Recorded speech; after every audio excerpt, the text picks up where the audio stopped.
निगम कल्पतरोगलितं फलं सुखमुखाद मृतद्रव्य संयुतं पिबतं भागवतं रसमालयं मुहुर्को रसिका भुवि भावुका।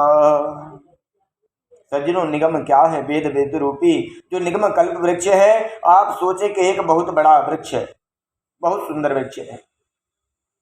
उस वृक्ष का नाम है निगम, जो वेद रूपी सुंदर कल्प वृक्ष है। उसका पका हुआ फल ही श्रीमद् भागवत कथा। तो ये पका हुआ फल वेद रूपी वृक्ष के नीचे कैसे आया? हमारे सुखदेव जी का मुख लगने से फल नीचे की ओर आ गया। और आपने देखा होगा शुक्र यानी तोता, ये सुग्गा जो होता है ना, ये उसी फल में मुंह लगाता है जो मीठा होता है। या तो आप ये समझे तो तोता का मुख लग जाने से खट्टा फल भी मीठा हो जाता है, या तोता जो मीठा होता है मुख लगते ही उसमें है जो मीठा हो जाता है। तोते ने जिस फल में मुख लगा दिया वो फल कभी खट्टा नहीं हो सकता।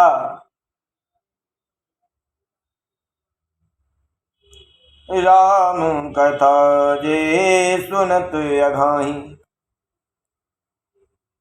सुखदेव जी महाराज ने उस फल को नीचे की ओर किया और अब कहते हैं कि फल में तो गुठली होती है, छिलका होता है। कोई भी समझदार व्यक्ति गुठली छिलका खाता है क्या? बोले नहीं। क्या गुठली छिलका भागवत में है जिसको हम छोड़ दें? बोले नहीं। अमृत द्रव्य संयुतम, कहते हैं इसमें तो अमृत है, एकदम अमृत रस भरा हुआ है, कहीं गुठली नहीं है, छिलका नहीं है। ठीक है, अमृत मैं बतला दिया भागवत को आपने, अब हम क्या करें? बोले पिबतम भागवतम रसमालयम, इस भागवत रूपी रस को पियो। अरे साहब, कितनी बार पिए? 10 दिन पहले हरिद्वार में पी रहे थे, 20 दिन पहले बेंगलोर में पी रहे थे, अब दिल्ली में पी रहे। कितनी बार पिए? बोले मुहुर मुहुर, बार बार इस रस का पान करिए। जितनी बार पिएंगे उतना ही तो आनंद मिलेगा। देखो सुनने की पद्धति क्या है। भागवत की कथा सुनी जाती है, पी नहीं जाती तो श्रवणतम भागवतम रसमालयम भी कह सकते हैं। पिबतम भागवतम रसमालयम क्यों कहा? बोले पियो क्यों कहा? क्योंकि जिस चीज को सुनते हैं वो तो इधर से सुनकर उधर से निकल जाती है, और यदि तन्मय होकर सुनेंगे तो दिल में उतर जाती है। तो दिल में उतार कर सुनने वाली जो चीज है ना जी, उसे पीना बोलते हैं। बोली बाल कृष्ण लाल की। एक बहुत बड़े सत्संगी थे, सत्संग जिसको मिल जाए उसका जीवन धन्य हो जाता है। भक्तों, कोई सुरनकार था, उसने 2 मूर्तियां बनाई। संतों की दोनों ही मूर्ति पीतल की थी। कैसी थी? दोनों मूर्ति पीतल की थी। और आश्चर्य की बात है कि आधा किलो पीतल की एक मूर्ति, आधा किलो पीतल की दूसरी मूर्ति, और ऐसी मूर्ति बनाई। संत जैसे तपस्या करने बैठे हैं, और जब उस नुमाइश के लिए मैदान में रखा तो कहा कि मेरी मूर्ति की परीक्षा लीजिए और खरीद लीजिए। लोगों ने कहा तुम्हारी मूर्ति की कीमत क्या है? सुनार बोला कि एक मूर्ति है 10 रुपए की और दूसरी है लाख रुपए की, परीक्षा लीजिए और खरीद लीजिए। लोगों ने कहा लाख रुपए वाली मूर्ति सोने की है क्या? बोले नहीं साहब, बिल्कुल पीतल की है, बिल्कुल पीतल की है, 100% भी इसमें सोना नहीं, 1 भी प्रतिशत इसमें सोना नहीं है, लेकिन ये लाख रुपए की है महाराज। लोगों ने कहा ऐसी क्या विशेषता है?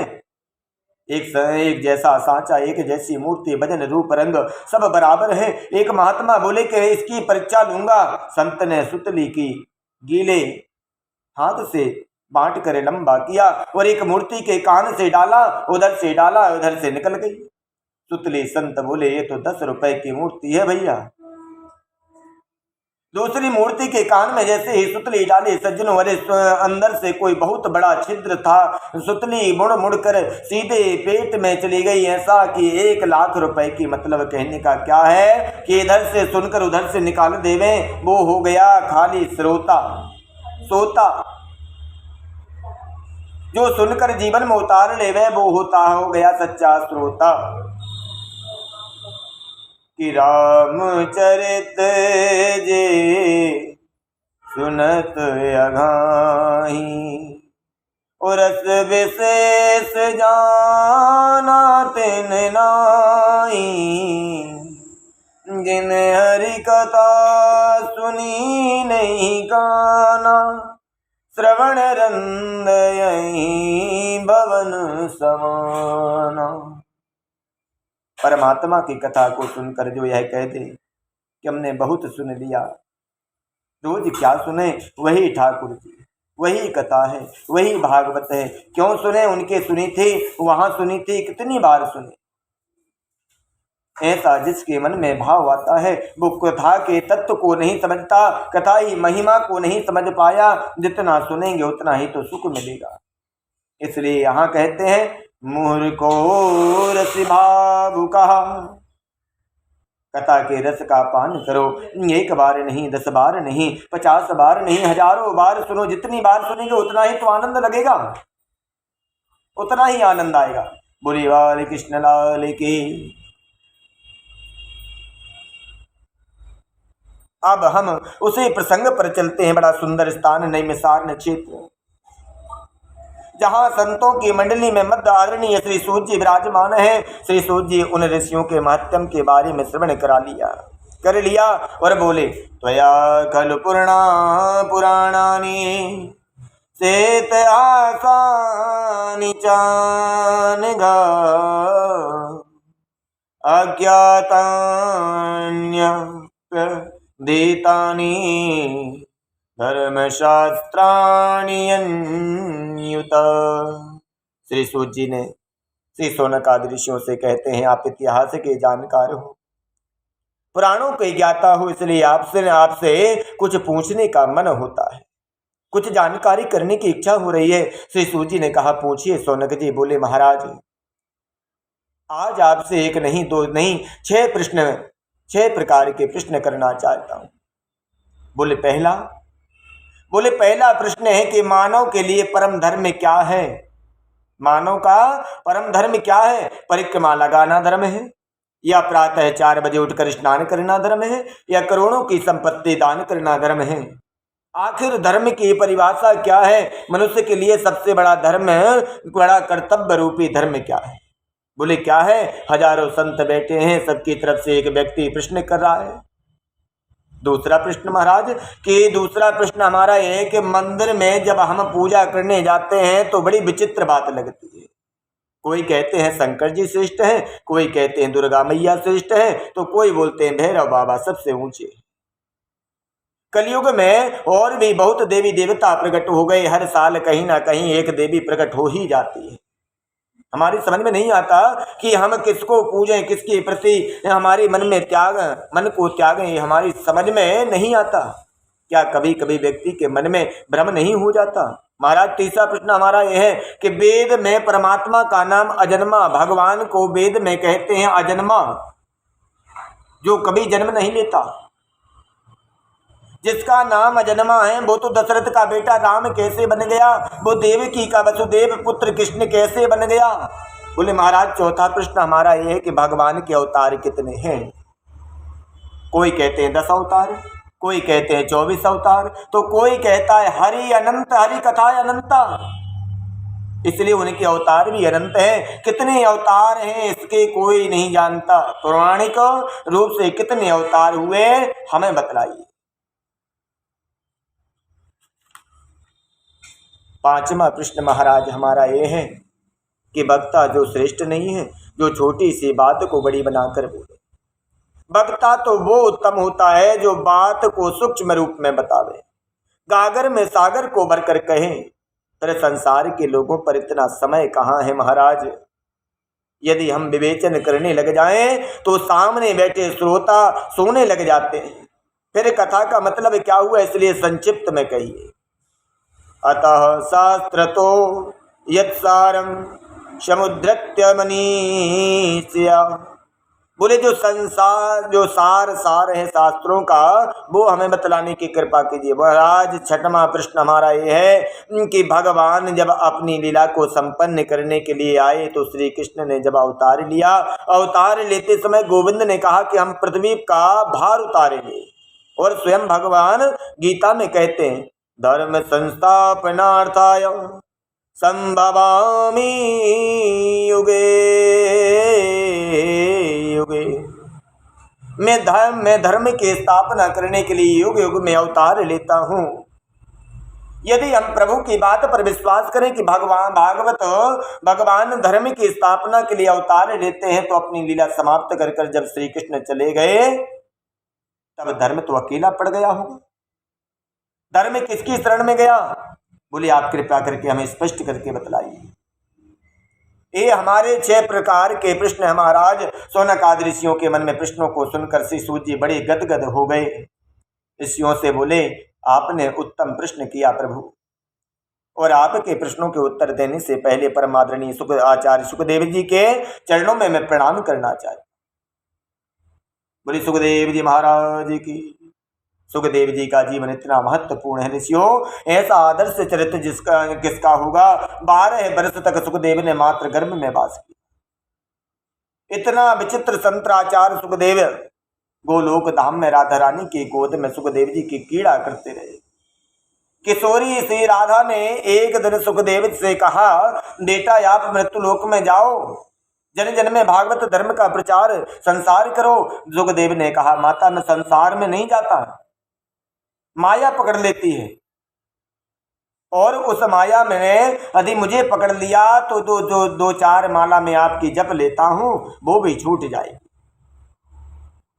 किशोरी राधा ने कहा, नहीं बेटा, आप पर माया का आपको वचन देती हूं कि आप पर माया का कोई असर नहीं होगा। वही आदरणीय पूज्य सुखदेव जी जो तोता के रूप में गोलोक धाम में किशोरी राधा रानी की गोद में खेलते थे, मृत्युलोक में आए और कैलाश पर्वत के ऊपर एक पक्षिणी के गर्भ में उन्होंने जन्म ले लिया। अंडे के रूप में प्रकट हो गए, और अभी अंडे में जीव प्रदुभूत नहीं था, बर्फीली हवाएं जोर जोर से चलने लगे तो अंडा फूट गया। सुखदेव के माता पिता सुख माने पक्षी और पक्षिणी दोनों उस अंडे को पड़ा छोड़कर चले गए। बोलो बाल कृष्ण लाल की। कैलाश पर्वत पर रहते हैं भगवान शंकर, भगवान शिव जी वहां वास करते हैं। नारद जी ने एक बार अपने मन में विचार किया,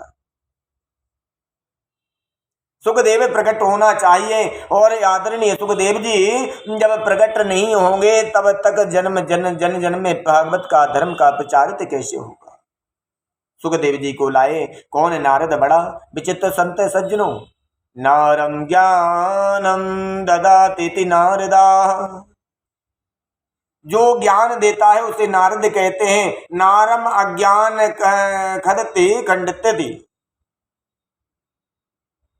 खंडयति इति नारद, जो अज्ञान का खंडन करे उसे नारद कहते हैं। और हमारे ब्रजवासी कहते हैं नारद, ना और रद, जिसकी बात कभी रद्द नहीं होवे उसे हम नारद कहते हैं। जिसके गले में नारद की कंठी बांध दी, नारद जी ने जिसके कान में गुरु मंत्र दे दिया, उसे वैकुंठ अवश्य मिलता है। नारद का स्वभाव को आपको बताऊं कि जो उनका स्वभाव क्या है। जिस घर में कभी झगड़ा नहीं होता हो, यदि नारद वहां पर पदार्पण हो जाए तो वहां झगड़े की शुरुआत हो जाती है। और जिसके घर में रोज लड़ाई होती हो, झगड़े होते हो, वहां नारद जी चले जाएं तो हमेशा के लिए झगड़ा बंद हो जाते हैं। नारद जी वहां जहां भी गए, भागवत जी में लिखा है कि नारदो दैव दर्शनः, नारदो दैव दर्शनः, नारद का दर्शन जिससे किसी मनुष्य को हुआ उसे भगवान जरूर मिले। ये नारद जी की विशेषता है, ये नारद जी की विशेषता है। नारद जी ने सोचा, लक्ष्मी नारायण में तो झगड़ा एक बार करा चुका, मेरे कारण ब्रह्मा और उनकी पत्नी विवाद भी हो चुका, लेकिन शिव और पार्वती में कभी विवाद नहीं हुआ। ऐसा कुछ नाटक करके आओ जिससे इन दोनों में भी झगड़ा शुरू हो जाए। सो सीधे कैलाश पर्वत पर चले गए। भगवान शंकर तो गुफा में तपस्या करने बैठे थे, माँ पार्वती आश्रम में अकेली थी। कैसा नारद का स्वभाव कि माता पार्वती ने नारद को देखा, खड़ी हो गई। आओ नारद जी पधारो महाराज। बड़ी कृपा की माता पार्वती ने आसन दे दिया और उनके सामने सुंदर पात्र में लड्डू रख दिए, जल रख दिया, पाइए विराजिए। नारद जी आपको बहुत दिन से देखा नहीं, आजकल कहीं आना जाना बंद कर दिया क्या? नारद जी बोले माता संसार में कभी किसी के घर में नहीं जाता, एकदम आना जाना बंद कर रखा मैंने। पार्वती बोली क्यों नारद? बोले क्या बतलाऊं महाराज, इन संसार के लोगों में प्रेम बनावटी हो गया। दुनिया में जो भी जिससे प्रेम करते हैं माता बनावटी प्रेम करते। सुर नर मुनि सब की यह रीति, और स्वार्थ लाग करहीं सब प्रीति।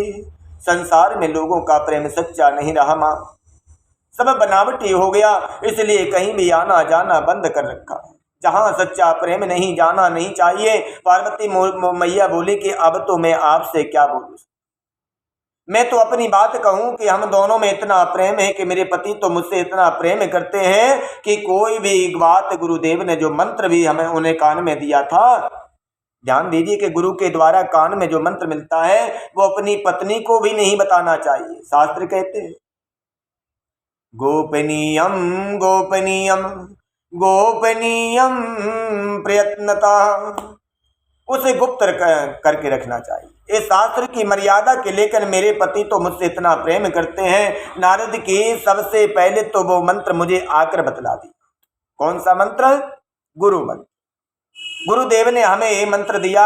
हम लोग रोज भजन करने बैठते हैं, आंखें बंद करके समाधि लगाकर बैठ जाते हैं। समाधि में जो दर्शन प्रभु का हो वहीं बताना चाहिए।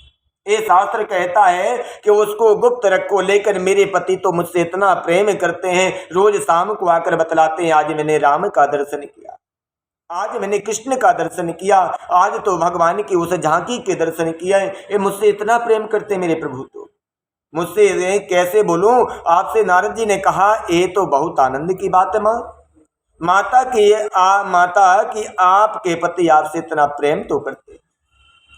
प्रेम जिससे किया जाता है उससे कोई बात छिपाई नहीं जाती। भगवान अरे आप प्रेम बढ़ता है, भगवान करे कि आपका प्रेम बढ़ता ही रहे, तब तो आपके पति ने आपको ये भी बात बतलाई होगी कि वो गले में जो मुंड माला पहने हुए हैं वो किसके मुंड में लगे हुए हैं, ये बात आपको बतलाई। माता पार्वती बोली सुनो, प्रेम तो बहुत करते हैं, मुझसे लेकर मुंड माला में किसके मुंड लगे हुए हैं ये तो कभी बतलाया ही नहीं। नारद जी बोले तो मैं क्या मैं प्रेम क्या करते हैं? आपसे 24 घंटे जिस माला को पहन कर रखते हैं उस माला में किसके मुंड लगे हुए हैं, ये बात अपनी पत्नी यानी आपको नहीं बतलाए। हम तो जाते हैं महाराज, अब आप जाने और आपका काम जाने, इतना ही काफी था। भगवान शंकर के यहाँ से चले गए। नारद जी पार्वती ने कहा कि हे भगवान, जिनको मैं परमेश्वर मानती थी मेरा कोई मान नहीं करते। बड़ी जोर जोर से रुदन करने लगे। सुंदर वस्त्र उतार कर मलिन वस्त्र पहन लिए, आभूषण उतार कर फेंक दिए, कोप भवन में चली गई। पुराने जमाने में एक मकान बनाते थे ना जब, तो स्त्रियों के रूठने का एक कमरा अलग बनता था, उसमें लिखा जाता था कोप भवन द्वार, लिखा रहता था। कोप भवन में यदि उसमें चली गई तो समझ लो कि वह रूठी हुई है। कौन? पत्नी। पतिदेव बड़ी मनुहार से मनाया करते थे पार्वती।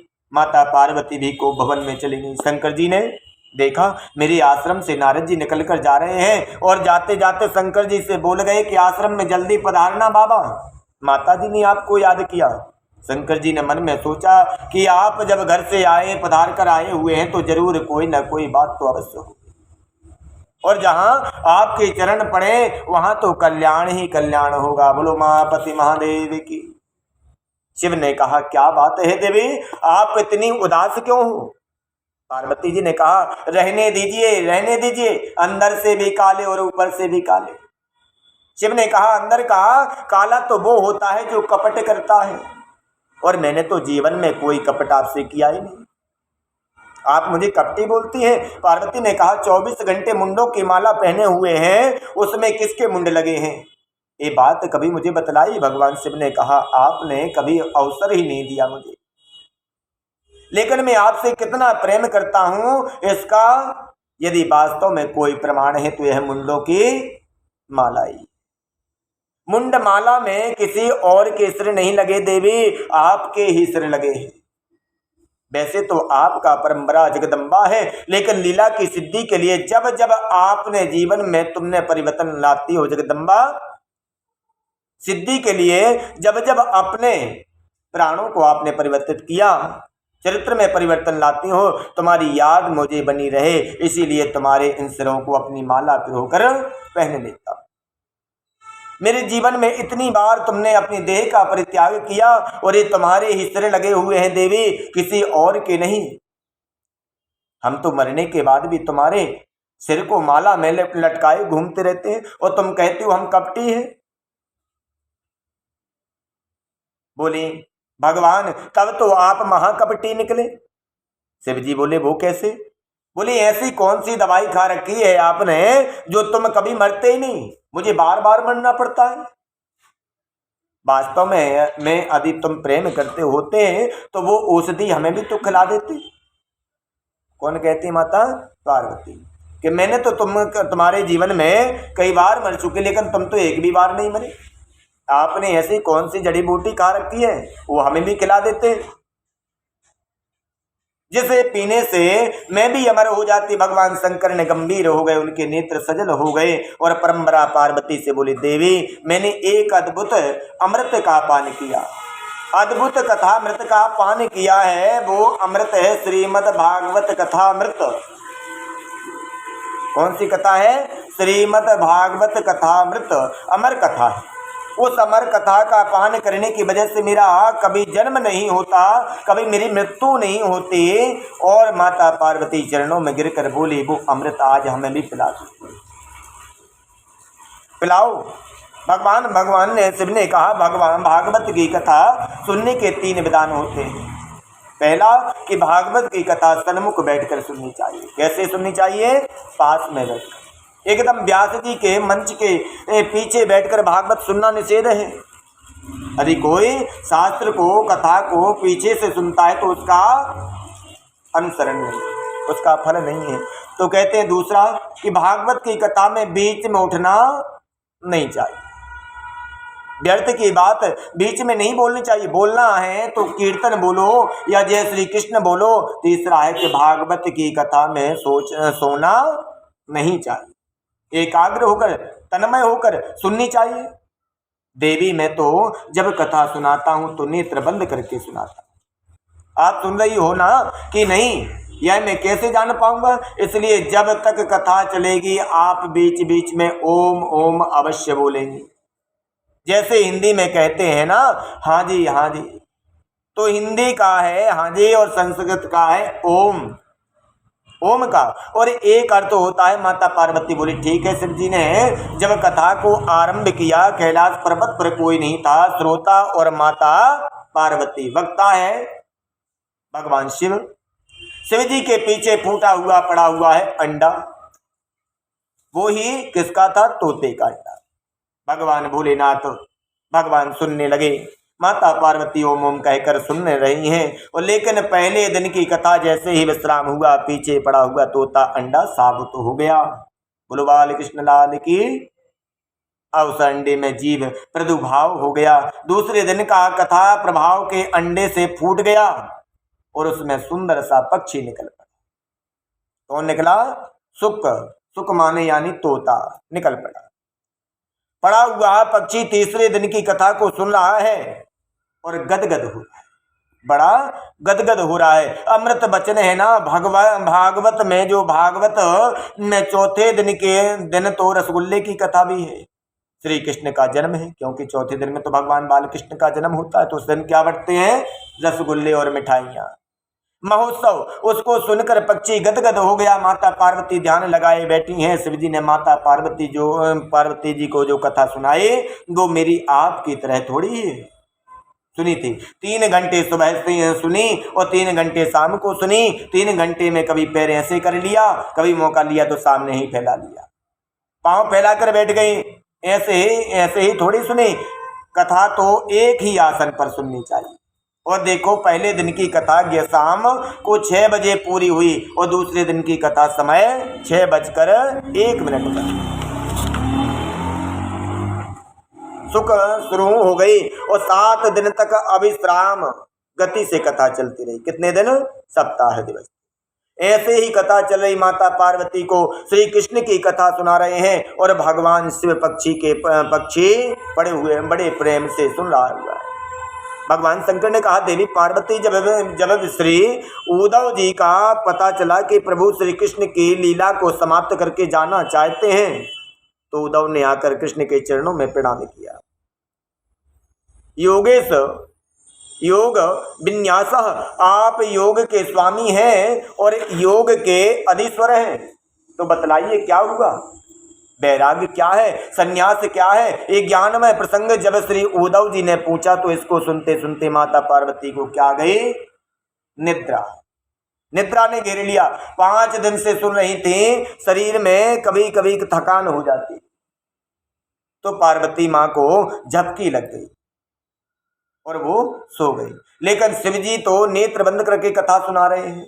उन्हें नहीं पता कि कौन सोया हुआ है, कौन जागा हुआ है। पक्षी ने देखा माँ तो सो गई और हाँ जी बंद हो गया और कहीं कथा विश्राम न ले लेवे, इसलिए पक्षी ने पार्वती जी के जैसे सुर में ओम ओम कहकर शुरू कर दिया। पीछे बैठकर सुन रहा है। भागवत की कथा जब पूरी हो गई तो भगवान शिव ने जोर से जयकारा लगाया, बोली बाल कृष्ण लाल की। अब भैया जैसे ही जोर से जयकारा लगाया और पार्वती जी की नींद टूट गई और भगवान से फिर श्री कृष्ण के उद्धव से कहा। शंकर जी ने कहा, क्या कहा? बोले, मतलब क्या कहा? कथा तो पूरी भी हो गई। माता पार्वती बोली, मैं तो सो गई थी। पूरी कैसे हो गई? पर ओम ओम कौन बोल रहा था? भगवान शिव कहते कि ओम ओम तो बोल रहा था कोई। देखा तो पक्षी ओम बोला है। शिव जी ने कहा, इसने कथा तो सुनी, इसमें मुझे कोई आपत्ति नहीं, परंतु कथा को बिना विधि के साथ सुनी, इसमें मुझे आपत्ति। सामने बैठकर सुनता, पीछे से सुनी, मानो इसने ब्रह्म की चोरी कर ली, ब्रह्म विद्या की चोरी कर ली। त्रिशूल लेकर भोलेनाथ मारने के लिए दौड़ पड़े और कैलाश पर्वत से उड़ता उड़ता पक्षी दौड़ लगाता हुआ कैलाश से नीचे आप उतर कर आएंगे तो नीचे पड़ता है बद्रीनाथ धाम। बद्रीनाथ धाम में भगवान वेद व्यास वास करते हैं। उनकी कुटिया का नाम है सम्या प्राशः। उनकी पत्नी श्रीमती बिटुका देवी बैठी थी और अपने पति से बोली, बुढ़ापा तो आ गया, बेटा हुआ नहीं। व्यास जी बोले, सब भगवान कल्याण करेंगे, चिंता मत करो। मन में ऐसा व्यास पत्नी सोच रही थी कि उन्हें जोर से उबासी आ गई। उबासी माने जमुआही आ गई और वह उड़ता हुआ वो नन्हा सा शुक्र उनके मुंह में होकर गर्भ में चला गया। बोलो बाल कृष्ण लाल की, बोले सुखदेव जी महाराज की। श्री शंकर जी ने देखकर चले गए, लेकिन कहीं नहीं मिला। वही आचार्य सुखदेव 12 वर्षों तक मात गर्भ में रहे और गर्भ को कभी जिन्होंने मंदिर बना दिया। मैं आपको एक बहुत स्पष्ट करके कह दूं कि आपने मन पर काबू पाया है तो आप कलकत्ते में रहकर अपने फ्लैट में रहकर मुक्ति पा सकते, और यदि मन पर यदि काबू नहीं है तो आप कहीं भी चले जाओ, ऋषिकेश चले जाओ। एक बार नहीं कथा सुना रहा तो वनप्रस्थ आश्रम में तो कलकत्ता के एक सेठ जी गए। 70 वर्ष की उम्र थी। जब वे भी उनको देखता तो एसटीडी के दुकान पर बैठता, एसटीडी की दुकान पर बैठे हुए देखता। सुबह भी एसटीडी की दुकान पर बैठे रहते थे तो दोपहर में भी एसटीडी की दुकान पर। शाम को कथा से उठते ही फिर सीधे भागते। मैंने कहा, क्या बात है, आप यहाँ आकर भी कलकत्ता 3 बार फोन लगाते हैं, घंटे भर फोन करते हैं, बात करते। बोले महाराज, मैं यहाँ तो आ गया, लेकिन बच्चे लोग कहीं व्यापार चौपट न कर दें, इसलिए मैं पूछता रहता हूँ। यही करना था तो क्यों आए, वहीं जाते। बोले महाराज 6 से ऊपर जब आपकी कथा जाती है ना तो मुझे यही ध्यान रहता है कि कब जल्दी कथा छूटे और कब जल्दी मैं फोन करके आ जाए। बोली बाल कृष्ण लाल की जय। श्री कृष्ण गोविंद हरे मुरारी, ये नाथ नारायण वासुदेवा। श्री कृष्ण गोविंद हरे मुरारी, हे नाथ नारायण वासुदेवा। हे नाथ नारायण वासुदेवा, हे नाथ नारायण वासुदेवा। बोली भागवत महापुराण की जय। बोली बाल कृष्ण लाल की जय।